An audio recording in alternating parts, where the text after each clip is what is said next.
¿Qué tal, doctora? Buenos días. Carlos Calzada, de Radio Educación. La primera pregunta sería esta decisión que tomó la Suprema Corte de Justicia ayer de dar entrada para saber si puede revisar realizar esta controversia en contra de la reforma judicial. Me gustaría conocer su opinión, sobre todo porque dos de las ministras consideraron que esto era un golpe de Estado técnico. Me gustaría saber cuál es su posición al respecto a estas acciones de la Suprema Corte. Sí.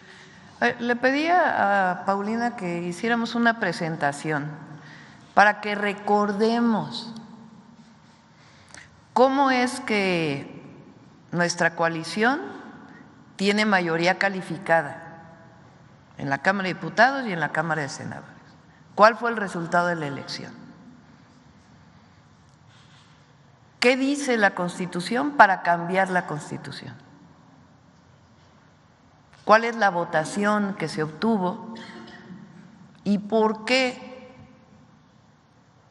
que no ha tomado una decisión? Acepta lo que le plantea la Corte, algunos ministros de la Corte, para analizar la constitucionalidad de la Constitución, que está totalmente fuera de norma.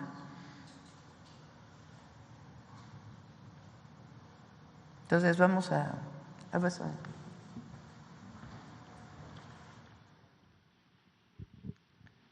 A ver, primero para todos los adversarios, los que no están de acuerdo con lo que se está aprobando, es una decisión del pueblo de México. Hay que recordar que el 5 de febrero del 2024 el presidente López Obrador presentó 20 reformas constitucionales, las envió a la Cámara de Diputados, o 18 constitucionales y 2 de leyes secundarias. A partir de esa fecha, previo a la jornada electoral, a la campaña, empieza a analizar la Cámara de Diputados, que es la Cámara de origen, estas reformas. Entre ellas, la reforma al Poder Judicial. Lo que se planteaba en la reforma al Poder Judicial, esencialmente, que jueces, ministros, jueces, magistrados, magistradas, ministros y ministras sean electas por voto popular. Durante toda la campaña, quienes me acompañaron, que algunos están aquí, saben que yo en plaza pública explicaba siempre lo que llamábamos el Plan C, y ahí explicaba lo que significaba particularmente la reforma al Poder Judicial. Y explicaba que para poder transformar al Poder Judicial, que por qué se requiere transformar, pues también aquí el presidente López Obrador dio varias veces decisiones del Poder Judicial que tenían que ver incluso con liberaciones de delincuentes de la delincuencia organizada. No solamente asuntos mercantiles, sino también liberación de delincuentes, sabadazos, etcétera, etcétera, etcétera. Entonces, en campaña ponía yo a votación en la plaza pública. ¿Quién cree que deba seguirse eligiendo a ministros de la Suprema Corte? ¿Por los senadores?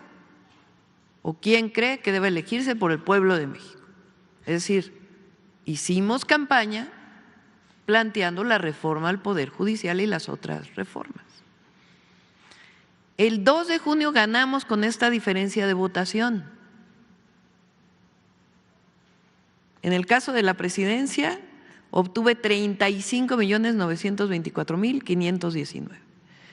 ¿Cuánto obtuvo la candidata del PRIAN? 16.502.697 y Movimiento Ciudadano 6.2 millones. La votación más alta que se haya tenido en la historia. Ahora, diputados y diputadas. Fíjense nada más, son 300 distritos electorales en el país. La coalición ganó 256 diputados y diputadas, y en votación directa ganaron solo 42 distritos, el PRIAN. solo 42 distritos. Esta es la votación directa de mayoría. Y Movimiento Ciudadano solo ganó un distrito. Adelante. Primero, si me ponen la redacción de la ley electoral. La redacción.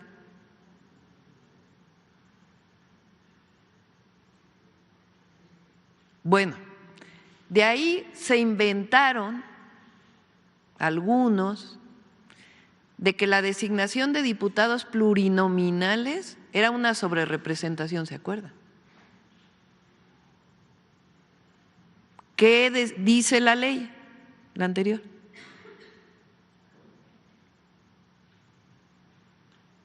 Entonces, la Ley General de Instituciones y Procedimientos Electorales, en el artículo 16, numeral 1, dice: la votación nacional emitida para diputados plurinominales se divide entre el total de diputaciones plurinominales, o sea, 200, para obtener el cociente natural. Así lo dice tal cual. O sea, la ley dice la fórmula para obtener el número de diputados y diputadas plurinominales. ¿Cómo se hizo? ¿Cómo lo hizo el INE y después lo ratificó el tribunal? Pues el cociente natural eran los votos por diputados y diputadas entre las 200 diputaciones, y eso es el cociente natural. Adelante. Después el artículo 15, numeral 2 dice: para obtener la votación nacional emitida se debe restar a la votación total los votos nulos de las candidaturas sin registro, las candidaturas independientes, y restarlo de los partidos que no hayan obtenido su registro. Así lo dice la ley, tal cual. Se hace la fórmula. Adelante.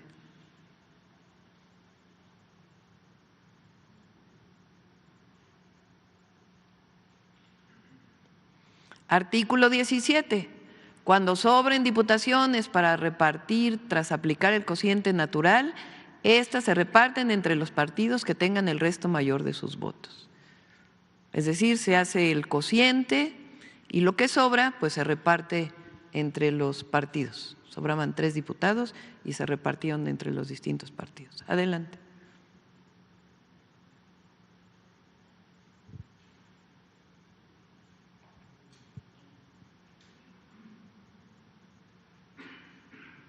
Bueno, así tal cual se hicieron las ecuaciones, las fórmulas matemáticas que dice tal cual la ley.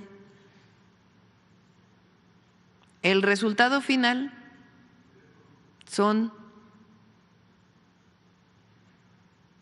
el resultado final del número de diputados y senadores,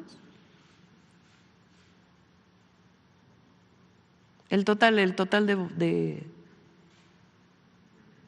tenemos, ¿cuántos son, Mario? ¿Cuántos, te acuerdas? ¿Cuántos diputados en total son de la coalición? 373. ¿Cuál es la mayoría calificada? 344. Es decir, aplicando exactamente la fórmula que dice la ley electoral para asignar diputados plurinominales y senadores, se tienen 373 diputados de la coalición. Se tenían 85 senadores y después un senador del PRIAN se decide votar con la coalición. 86 senadores. ¿Qué dice la Constitución para cambiar la Constitución?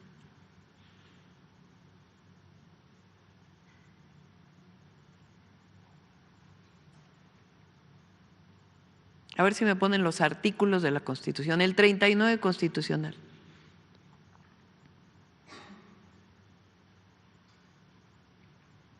El 39 así, tal cual lo lees. Ahí está. Artículo 39 de la Constitución Política de los Estados Unidos Mexicanos. Hay países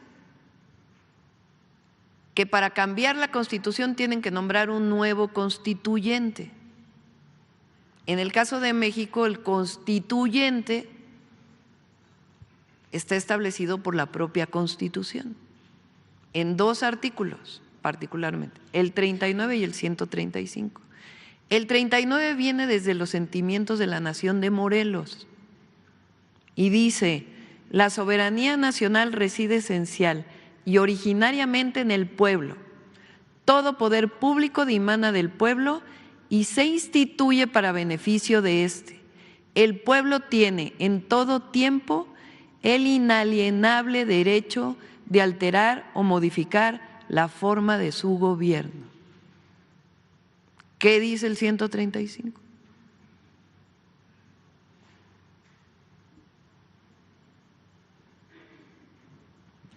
La presente Constitución puede ser adicionada o reformada. Para que las adiciones o reformas lleguen a ser parte de la misma, se requiere que el Congreso de la Unión, por el voto de las 2/3 partes de los individuos presentes, este es un artículo de la Constitución, acuerden las reformas o adiciones y que éstas sean aprobadas por la mayoría de las legislaturas de los estados y de la Ciudad de México. El Congreso de la Unión o la Comisión Permanente, en su caso, harán el cómputo de los votos de las legislaturas y la declaración de haber sido aprobadas las adiciones o reformas. En ningún lugar de la Constitución Política de los Estados Unidos Mexicanos dice que la Corte puede cambiar la Constitución o puede declarar inconstitucional lo que ya fue declarado constitucional. ¿Cómo es declarado constitucional? Así, con la mayoría calificada de la Cámara de Diputados, de la Cámara de Senadores y de la mayoría de los congresos de los estados. Eso ocurrió con la reforma al Poder Judicial. ¿Sería entonces un golpe de Estado inconstitucional?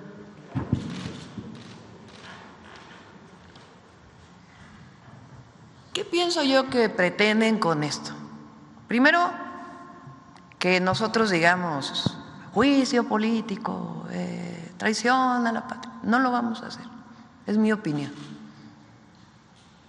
Porque ¿qué quieren? Demostrar que somos un gobierno autoritario. No lo somos. La presidenta fue electa por el pueblo de México. Los diputados, diputadas, senadores, senadoras fueron electas por el pueblo de México. Somos un gobierno democrático y somos demócratas. Tan somos demócratas que hicimos una propuesta que fue avalada por el pueblo de México y ya publicada en el Diario Oficial de la Federación. La democracia en el Poder Judicial también. Entonces, primero, no vamos a caer en ninguna provocación. Segundo, va a haber elección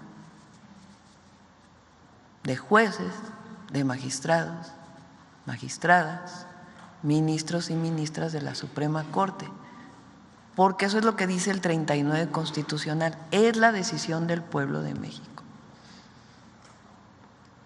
Entonces, no tiene sustento lo que está haciendo la Corte, o ocho ministros de la Corte. Entonces, ellos saben, porque ellos son abogados, ellos han formalmente leído la Constitución y aplicado la Constitución, algunas veces no, ¿verdad?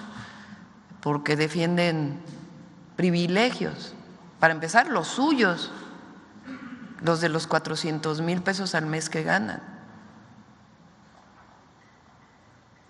Entonces, ellos saben que lo que están haciendo está mal.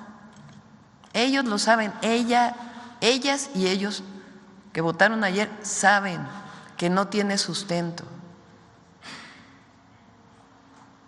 Entonces, el pueblo de México es a quien nos debemos. Entonces, yo supongo que ellos están provocando, a ver cuál es nuestra reacción. Y no solo son los ministros, sino un grupo que se reúne alrededor de la ministra presidenta, que están ahí buscando la manera de parar la transformación. A la transformación, que es una decisión del pueblo de México, no la pueden parar 8 ministros de la Suprema Corte de Justicia.